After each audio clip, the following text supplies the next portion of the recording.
All right, welcome back, everyone. I just got our newly signed player, Paladin, here. Thank you for joining us today. Thank you. Tell me about yourself. Who is Paladin? Who are you? So my name is Max, and I grew up here in Miami. So I am currently the best Ryu in America and one of the only competitive Ryus in the world. I currently stream and am working on some YouTube content here with ROK, a local business, which is awesome. I've just been chilling here. Nothing really crazy. Paladin, 16 years old, right? Yeah, Correct me if I'm wrong on anything. You've been coming to ROK since we opened about a year ago. You've had some tremendous results locally, for sure. I was gonna say, can you remember the last time that you lost a local? But Saturday. And before Saturday, like, I feel you won everything for almost a year straight. Yeah. Like pretty much like a year straight of just every single local, at least, whether it's a weekly or a monthly, whether it was here at ROK or at a different venue. Were you getting upset at all? Was anyone winning games? E100 and Blue have gotten me at Gamers Heaven. And they've actually been doing pretty good. They're improving a lot. Nice. So tell me how you got into Street Fighter. That's your main game at the moment. Tell me kind of the little origin story around that, how you got into the game and what got you to where you are today. My dad used to play Street Fighter 4, and I would just watch him before he would go to work. Then years later, we moved to a different house and everything. And for one of my birthdays, I asked if we could get Street Fighter 5. We both started playing Street Fighter 5. I eventually surpassed him, and he couldn't find the time to play anymore. Yeah. And what character did he play? He played Ryu. And that's what kind of motivated you into picking up Ryu? Or yeah, I actually swapped to Ryu to teach him how to play.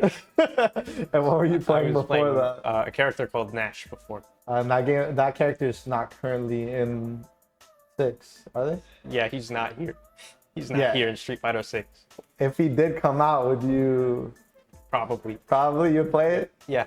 I have some good questions here for you lined up, so I'm just gonna start shooting and let's pick your brain a little bit. First off, who do you look up to when you were kind of starting to get competitive, or who was it that kind of really drew you in to become more of a competitive player?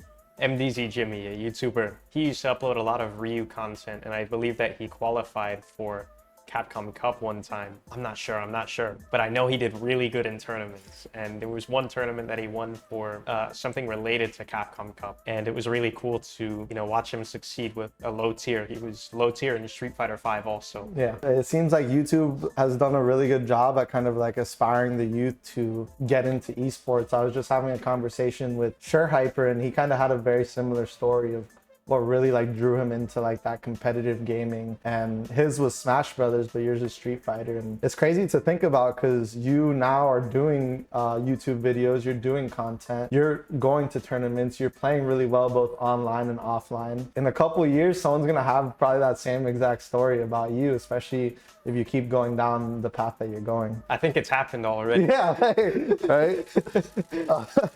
Just to dial it back a little, so what are your long-term goals and aspirations as a professional gamer? I don't know, but I know it's beyond being the best player in the world. What is past that? I have no idea. Yeah, you haven't. I don't know yet. Yeah, you don't know yet, but you have the feeling that there's more than just being the best in the world.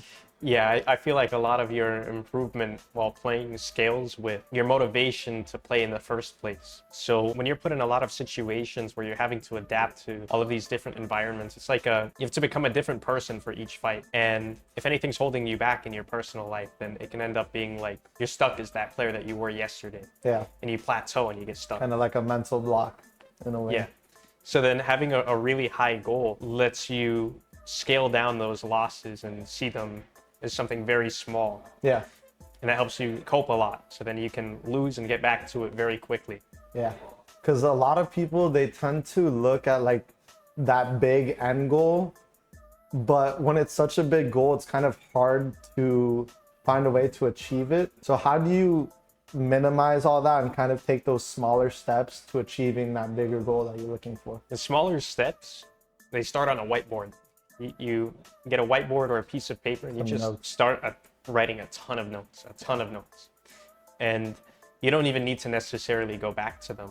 Sometimes writing it alone will trigger something inside of you to start applying that immediately. It's happened many times before where I write down like an entire whiteboard full of notes, and I only go back to half of them once I'm done writing it. Yeah.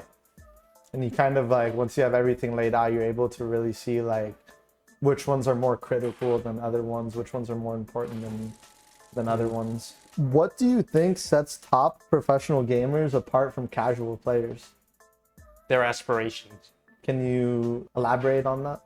Well, if you're a casual player, you're playing to land cool combos. You're playing to make a spectacle of what you're doing.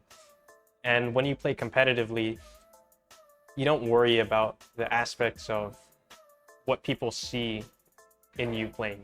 And you don't worry about whatever stigmas there are about play style. It's just whatever works, you just do it. There are a lot of ideas like and insults that are used towards players that stop them from really learning mechanics. For example, in Street Fighter 6, there's a mechanic called Drive Rush. Yeah. And it's basically a forward advancing dash. Yeah. And it's very powerful. It's very, very powerful. So if you do that too much, your friends are going to tell you, hey, stop doing that. Yeah, it's random. It's not good. Even though it's going to be working for them.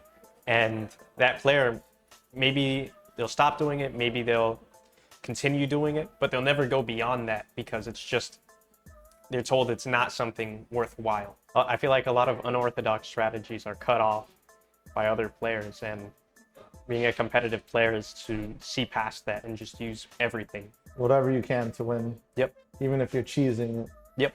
Like, hey, I'm going to cheese you, but you need to figure it out type thing. Yep. You know?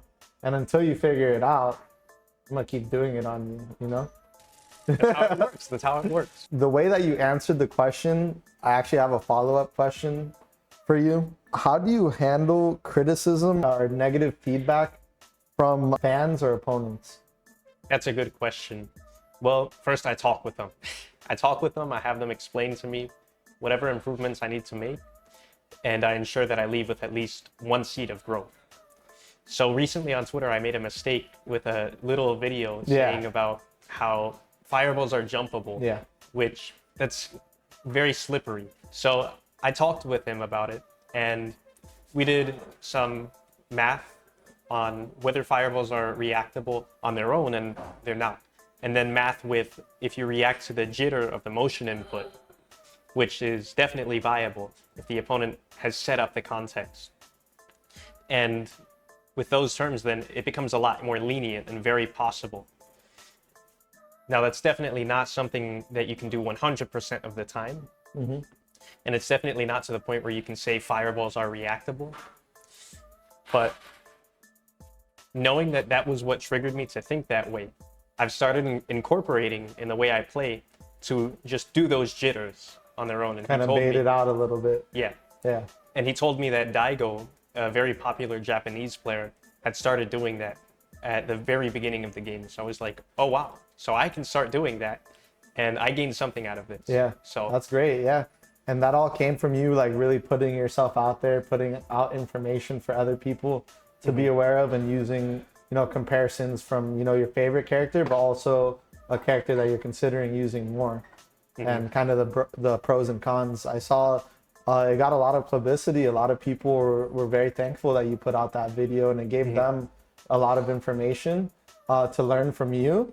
But then you also were able to learn more from putting that out there and getting feedback from other people, which is amazing. How do you balance practice, competition, and personal life as a professional? Practice, competition, and personal life. That is a hard question. It's hard, right?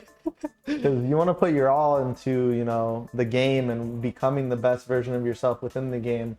But at the same time, you still need to, you know, take care of yourself. You got schoolwork to do. You're young. You got family to, you know, spend time with. So how do you kind of balance all of that? The first tip I have is play in the mornings. Play in the mornings, because if you spend your entire day leading up to play, it's going to be in the back of your mind, and whatever losses you had yesterday are just going to be stuck there. Versus you playing at the start of the day and having the rest of the day to kind of cope and then play again tomorrow and see how you do after a night's rest versus getting to the game at the very end of the day. You're exhausted and you win or lose and you have to sleep on it. That sucks. Yeah, solid advice. How long have you been competing for? I have no idea. It was, it might have been when I was 11. 11 years old? Yeah. And that was what, 5? Street Fighter 5? Yep. And that was kind of your first game where you really started getting competitive? I didn't really take anything serious. I feel like the more I look back on what I was doing, the harder it is to tell myself that I took things seriously. So even at the start of Street Fighter 6, where I used Ryu, that wasn't really a good competitive choice. But I had the aspiration of still being the best in the world, so somehow it still worked out. Yeah. And I feel like having that aspiration allows me to take the game seriously and then overcome that and be like taking the game even more seriously to the point where it's like I was playing a kid's game. And my goal is just to keep on advancing. And looking back, I just think that there's almost nothing because I'm already putting my foot on the next step. You on the gas pedal? I guess so. No brakes? No brakes? Yeah, I don't take breaks. I remember when you went to Capcom Cup and you came back because you had finished, and I think you had just gotten back, and we were doing a tournament here, but we were also watching. No, we were just watching the Capcom finals, and you were just sitting on the computer grinding like you were just so dialed in, just grinding. Like, hey, I just got back from this event. Like going in, time to lab. Oh yeah, that was the LCQ. And when I came back, I couldn't even watch. You didn't even want to watch. like, oh, the best people are playing right now. Like, let me focus on my game. Let me focus on my improving myself and getting better for what's next. Yeah, I've had to overcome that and make sure that I watch the replays. So for a lot of majors, when they're about to end, like me and my dad just walk away.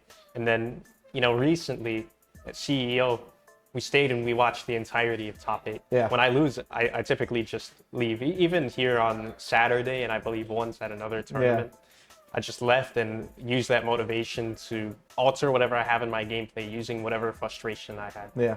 So how was that experience? Like, you lost, but you're like, you know what? Let me stay and let me enjoy the event and let me watch what's left over. This Saturday, I was recovering from being sick, and then I just don't worry about this Saturday. Like CEO, like you said, you stayed. You usually leave. You and your dad book it. You decided to stay and watch top 8. Like, how was that experience? Like staying and watching the rest of the tournament. It was amazing. I got to talk with Ending Walker, and we were taking notes on top 8. It was amazing. I can't say much more because it's like we did talk about the players. Yeah. All good, brother. So being so young and being such a high level player in this game, how do you handle the pressure of competing at such a high level? I don't feel pressure. I don't. You've done so many reps at this point. You've played the game. You've entered so many tournaments where you're kind of just numb to it now. Yeah, when I fought Mena, my hands didn't shake whatsoever. Yeah, all smiles. I was scared that I wasn't shaking. You were scared? That I wasn't shaking. I was like, why am I not shaking? And was that? And go on. At this point, it's like I'm a robot. I think that I've gotten such a large exposure to high-level gameplay so young that I'll never have the stigma in my mind of being on stage. The same way that someone who's seen these people on stage all their life and is there for the first time, they kind of have those nerves because they know that there's eyes on them. For me, I had eyes on me before I knew I did. So then I'm just discovering that, and it doesn't really make a difference because I'm in that mentality of I don't know their reputation. So yeah. But even then, even when you do know their reputation, at least for this last tournament, you were completely fine. When do you think that shift kind of happened? When was the most recent time where like you feel like nerves may have gotten the best of you? That might have been months ago. Months? Months. Months is still recent. I don't even remember the last time. Oh, No? Was there a specific tournament, like, you know, when you were going on your TNS run and you finally won TNS, were you feeling anything? Or maybe that time that you played Punk and you knocked them to losers, but you had to play him in grand finals, were you feeling anything in that moment? I think when I fought Knuckle in that tournament, yeah. I think I probably have lost to Nerve, but I never attribute the loss to nerves. I Yeah. try to take a lot of responsibility for it, and I feel like, oh, I got nervous is like, I understand that that's a very viable reason, but I think getting more specific on why you lost can help you find something that's more than just nerves. At least you can have nerves and then something else that you have to fix. Yeah. So what would your advice be to another gamer who might be experiencing that nervousness or shakiness? Wow, good question. You know, what would be your advice to like get over that hurdle type thing? That your opponents are just as scared of you as you are to them. That's something that I noticed in my fight versus Mena, because he has a reputation to uphold. I'm not very aware of his reputation beyond the 2 Capcom Cup wins. That's a lot, but at the final game, at the final round, I believe that he messed up a combo, and he made his mistake right after I made one of my mistakes. So I messed up, and then he was countering, and he messed up. So the mistakes didn't really add up to anything, amount to anything, because he was just as nervous as I was.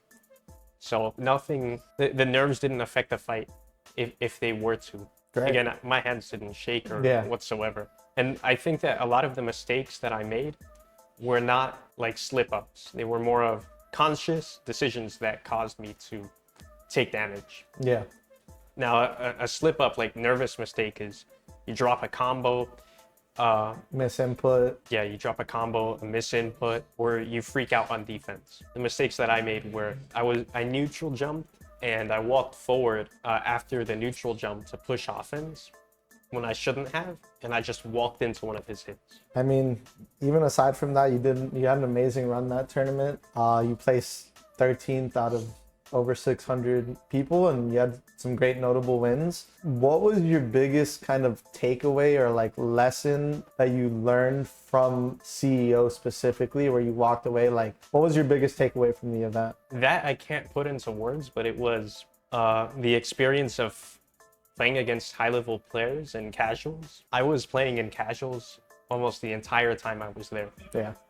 Versus Ending Walker, versus Daigo, and I'm sure there was more, but I probably can't list them because I forgot. And whatever I received from there, I can't put it into words, but I know it's helping me. I feel like the light inside of me after getting that type of practice. You feel like you leveled up a little bit? Yeah. I played against Oil King too. I think since I've talked to you for months now, you know, I've always had really like high expectations of where you're going. Not necessarily where you are right now, but in the next year or 2 years, like the potential I see in you is insane. No, I'm just very proud of you, and I'm very happy to have you part of the team, bro. For real. Thank you. For real. I guess just a fun question would be, like, if you could go back in time and choose a different game, what would you compete in? It probably wouldn't even be anything video game oriented. It would probably be a career path, just a different career path that I'd try just as hard in. But I think that, let's say I picked something else, which would be like being a doctor or a lawyer, which I still can be, but putting in that effort there, I think the ones that will the most fulfillment in life and time with my future family would be Street Fighter. Because once I get to the level where I'm just making content, I can do it remotely from my own house, and I can pass on whatever lessons I have here to the next generation. Yeah, that's great, dude. How are you feeling about the current meta of the game and the current state of the game? What kind of question? How are you feeling about it? You know, this Hold new on. we're in season 2. A lot of things have changed. Oh, I'm sorry. It's like such a heartfelt answer, and then We're getting right into it, bro. We go up, down, left, right. I feel that the game is like almost completely balanced right now. I think Bison and Guile are the only characters that override other characters completely. Everything feels pretty even, and Ryu's in a good spot. Any changes that you would make if you had control for a day? No, Just I like think the game game's how in a it good- is. Yep. That's great. I don't feel like anything really sticks out to the point where I'd change it. I think that it's a very fun balance of chaos and stability. Yeah. Is there things you've seen maybe from other people on Twitter or anything that maybe they have a good point of a change that should be made or something that is offsetting? No, nothing. That's good to hear. Street Fighter seems to be doing a pretty good job of balancing their game, especially in a competitive aspect, because a lot of games, they usually tend to cater more towards like the casual gamer and don't really think about, that high level competition. But you being, so high up there and playing the game so much, saying that you feel like its balance is great. I think that's a +1 for the game right there. Yeah, it's definitely an awesome game. So you're feeling really confident like where it is, and also like moving forward and continuing to devote more time and energy into the game. Yeah. That's perfect, bro. All right, I guess just to wrap things up, I mean, we've talked about Street Fighter. We've talked about a bunch of other things in you. But what is your favorite croqueta spot in Miami? Good question. Probably Publix. Just Publix. Publix? Oh my god. Just Publix. Publix croquetas? Oh wait, Sergio's. My bad. Sergio's? Yeah. All right. That's better. We'll take that. The crowd gave some good gestures to that one. They approve. We're actually going to be taking a croqueta world tour soon. We're going to hit up all the best croqueta places, and you're invited. That's crazy. Yeah, let's do that. Yeah. CJ, don't forget about those shirts. I actually do have a couple questions from Twitter, from a couple fans. The first one being from Amber. Okay. She said, even with the recent buffs, do you still think Ryu is still the worst Shoto over Ken, Luke, and now Akuma? I think that Ken is the best Shoto right now, and Ryu's right below that. I think Ryu is better than Luke and Akuma. I feel like his neutral is a lot better. Ryu has the most flexible pokes out of... I think Luke has better pokes, but Luke isn't as explosive anymore. But Ryu has his donkey kick, and I think that is a very redeeming counter poke. I think Ryu also has a really good way of locking players down in neutral, which is his solar plexus. It's his forward heavy punch. And I also feel like that's very redeeming because it'll stop the opponent from walking back. Like it'll have them be stuck in the block position, and you can do the move. They'll just stop walking back, and then they block it, and you gain a frame advantage and can pressure them. I think that his solar plexus and his donkey kick, his crouch medium punch, and his stand medium kick are really, really, really strong neutral tools that don't take a lot of thought to use. While Ken and I'd say Akuma don't even have the ability to really challenge outside of a fireball. And Luke, he just isn't as explosive as he used to be. What is your favorite move? And what is his best move? They could be the same, they could be different. They're the same. It's They're the same fireball. for you? Fireball? Yep. Yeah, you do be pressing a lot of fireballs. Not gonna lie. Danny Boy had another question from you. He says, Paladin, do you think Jamie, he says, Paladin, what do you think Jamie would order at Denny's? Jamie's not eating at Denny's. He's not. He's not. Nothing. He's not. He's not walking in, nothing. Where is he eating at? Where's he eating? I don't know, but it's not Denny's. I have no idea. He's going to Shoujo's dojo. Well, that pretty much wraps up our interview, Paladin. As for me, I just want to thank you for coming here today and doing this content with us, and also for being part of the team. You know, like I said, we're super happy to have you, and I'm beyond excited for, you know, the next couple months, seeing how you're going to perform in these next couple tournaments. Just to close it off, kind of what is your favorite memory in the game that you've experienced so far? And that will be the last question. When I 3-0'd Punk. When you 3-0'd Punk? CBT run. Yeah, that was crazy. That was by far your favorite memory so far? Yeah. And that was online, right? Yeah. Okay, great. Well, we'll create some more offline memories in these next couple of months, and wishing you the best as always. Thank you. All right, guys. Well, we'll be right back with our next guest, which is going to be Vu. So just hold tight.